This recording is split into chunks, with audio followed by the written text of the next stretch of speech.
హరే కృష్ణ, అందరికీ ప్రణామాలు.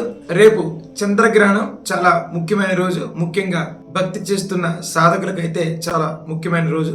సో ఈ చంద్రగ్రహణం గురించి నీకు సైంటిఫిక్ గా కొన్ని విషయాలు మాట్లాడడం జరుగుతుంది.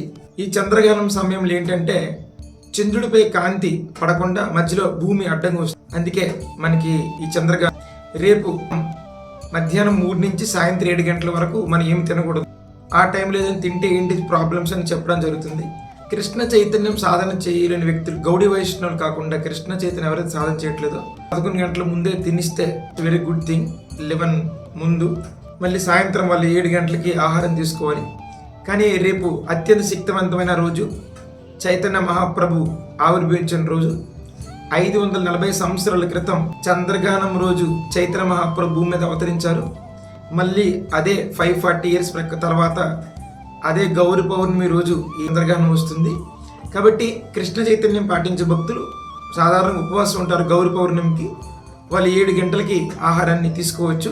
3 గంటల నుంచి 7 గంటల టైంలో ఆ 4 అవర్స్ అనేది చాలా ఎక్కువ మంది ఒకటే అండి. ఈ కలియర్ దోష నిదే రాజన్, కేవలం గ్రహ దోషాలు కదా, ఏ దోషాలైనా ఏదైనప్పటికీ సైంటిఫిక్గా, స్పిరిచువల్గా, సైకలాజికల్గా, ఫిలాసఫికల్గా కలియుగంలో చేయవలసింది ఏంటంటే కలియర్ దోష నిదే రాజు. ఈ దోషాల నిధి కాబట్టి కలియుగము. ఈ కలియుగంలో మనం చేయాల్సింది ఒకటే, అస్థి యొక్క మహాగుణం, ఒక మహాగుణం ఉంది. కీర్తనాదైవ కృష్ణస్య, ఆ భగవంతుడికి కీర్తన చేయాలి. సో 3 గంటల నుంచి సాయంత్రం 7 గంటల వరకు ఆ టైంలో ప్రెగ్నెన్సీతో ఉన్న మాతృమూర్తులు మరియు చిన్నపిల్లలు ఎక్కువ బయట తిరగకూడదు. అండ్ ఈ యొక్క 4 గంటల సమయము ఆ గృహస్థులందరూ కలిపి ఈ కలియుగంలో ఈ 16 పదాలు, ఈ షోడస్క నామం, ఆ 16 పదాలు చక్కగా వినిపించేలాగా సంకీర్తన మనం జపం చేస్తే ఇవన్నీ దోషాలు పోతాయని మనకి శాస్త్రం తెలియజేయండి. సో ఇది మన గ్రహణ సమయంలో చేయవలసింది. ముఖ్యంగా ఈ నామ సంకీర్తన చాలా ముఖ్యం కలియుగంలో. తర్వాత భాగవతం మనం చదవడం లేదా భగవద్గీత చదవడం. ఈ సమయంలో మనం ఇంట్లో పూజ గదులు ఓపెన్ చేయడం కానీ, అర్చమూర్తులకు పూజించడం కానీ ఏం చేయకూడదు అనమాట. కేవలము నామము, జపము, పుస్తక పఠనం, శాస్త్ర పఠనం చేస్తే సరిపోతుంది, అంతే. ఇది గ్రహణం చేయ సమయంలో సాధకులు, భక్తులు అందరూ చేసిన ఏకైక thing. Come to the science thing. ఆ టైంలో ఎందుకు ఆహారం తినకూడదంటే మన బ్రెయిన్లో ఎక్కువగా ఈ న్యూరాన్స్తో నడిస్తే, మన బ్రెయిన్ అంటే హైపోథాలమస్ ఉంటుంది, hypothalamus, pituitary gland and adrenal. This HPA access అనేది ప్రభావం పడుతుందండి. ఆహారం తీసుకుంటే జీర్ణ వ్యవస్థకి జీర్ణక్రియ జరగడం చాలా తక్కువ. ఎందుకంటే వాతావరణంలో లైట్ ఉండదు, ఎక్కువగా డైజెషన్ ప్రాబ్లం వస్తుందండి దీనివల్ల మనకి. Okay, microbial kinetic food safety, ఇది చాలా ముఖ్యమైనది. ఇప్పుడు వాతావరణంలో గ్రహణం సమయంలో ఈ ఎలక్ట్రోమాగ్నెటిక్ ఫ్లక్చువేషన్ అనేది చాలా ఎక్కువగా ఉంటుంది. అయాన్ డెన్సిటీ కూడా వేరియేషన్ అవుతుంది. సో కాబట్టి అయాన్ డెన్సిటీ వేరియేషన్ అయిన టైంలో ఆహారం, ముఖ్యంగా ప్యాథోజెనిక్ బ్యాక్టీరియా, ఈ ప్యాథోజెనిక్ బ్యాక్టీరియాస్ ఏం చేస్తాయి అంటే రిప్లికేషన్ రేట్ని ఎక్కువ ప్రభావం చూపిస్తాయి. పాలు, పెరుగు లేదా వండినన్నం ఇవన్నీ కూడా స్పాయిల్ అయిపోతాయి ఆ టైంలో. ఎందుకంటే అయాన్ డెన్సిటీ వేరియేషన్ ఉంటుంది కాబట్టి. మరి స్పాయిల్ అయిన ఆహారం మనం తీసుకోకూడదు. అండ్ ఆ టైంలో మనం దర్భా వేసుకోవాలి. బియ్యం, గోధుమలు ఇలాంటి పప్పుల మీద మనం దర్భా వేసుకొని మనం రక్షించుకోవాలి. ఓకే, సో లేకపోతే ఈ ప్యాథోజెనిక్ బ్యాక్టీరియాస్ అనేది ఎక్కువ అవుతాయి. సో అయాన్ డెన్సిటీ వేరియేషన్ వల్ల ఇది, అందుకే మనం దర్భా వేసుకుంటాం. ఆ టైంలో ఏం ఆహారం తీసుకోకూడదు. ఉష్ణోగ్రత తక్కువ ఉంటుంది, అంటే లైట్ ఉండదు, ఉష్ణోగ్రత తక్కువ ఉంటుంది. ఆహారం డైజెషన్ కాదు, ఆహారం పాడైపోతుంది అండ్ బాడీ కూడా డైజెషన్ చేయడానికి సహకరించదు. కాబట్టి మన ఈ టైంలో ఏం ఆహారం తీసుకోకూడదు.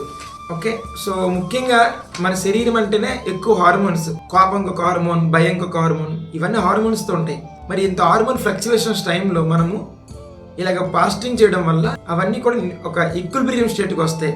ఓకే, ఇమ్యూనిటీ సిస్టమ్ అనేది స్ట్రాంగ్ అవుతుంది ఉంటుంది. దీన్ని ఆటోపేగి అంటారు, మీకు అంత తెలిసి జపాన్ సైంటిస్ట్కి నోబెల్ ప్రైజ్ కూడా వచ్చింది. సో ఉపవాసం నచ్చిందండి. గ్రహణం సమయంలో మనం 11 గంటల లోపల మనం పూర్తి చేసుకోవాలి.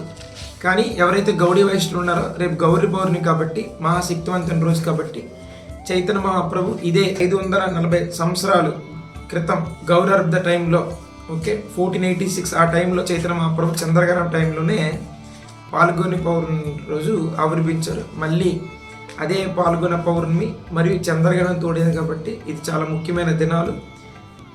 మరి రేపు మనం సంకీర్తన చాలా బాగా చేయాలి. హరే కృష్ణ భక్తులందరూ కూడా 7 గంటల తర్వాత వాళ్ళు ఫాస్టింగ్ విరమించుకొని శ్రీకృష్ణ భగవానుడికి నైవేద్యం పెట్టి మనం ఆహారాన్ని స్వీకరించాలి. సో ఏకాదశి ఆహారం ఈజ్ ఎ బెస్ట్ సూటబుల్ ఆహారం. You can everyone should prepare and ఎక్కువ జపం చేయండి. నగర సంకీర్తన ఎవరైనా చేద్దాం అనుకుంటే వాళ్ళు ఉదయం 5 నుంచి 11 గంటల టైంలో ఎప్పుడైనా చేసుకోవచ్చు. సో లేదా నగర సంగీతం నెక్స్ట్ రోజు కూడా చేసుకోవచ్చు. కాబట్టి భక్తులందరూ బయటికి రాకుండా వాళ్ళ ఇంట్లో ఉండి సంకీర్తనలో వాళ్ళు పార్టిసిపేట్ చేయొచ్చు. ఎక్కువ మంది రేపు ఎక్కువ మాలలు జపం చేయండి. సో దానివల్ల మనకి గ్రహణం బలం కూడా మనకి తోడవుతుంది. సో ప్రకృతి అండ్ శాస్త్ర సిద్ధాంతాలు, దాంతోపాటు చైతన్య మహాప్రభు ఆవిర్భావం ఇవన్నీ తోడవుతున్నాయి. కాబట్టి ఈ యొక్క రేపు ఒక్కదాని మీద ఫోకస్ చేయండి. ఆ పదాలు చక్కగా వింటే చాలు. మీ లైఫ్లో సైకలాజికల్గా, స్పిరిచువల్గా, బయోలాజికల్గా మన కాన్షియస్నెస్ పైన, మన జీవన విధానం పైన ఖచ్చితంగా ఈ గ్రహణం ప్రభావం చూపిస్తుంది అన్నమాట. సో ధన్యవాదాలు. హరే కృష్ణ.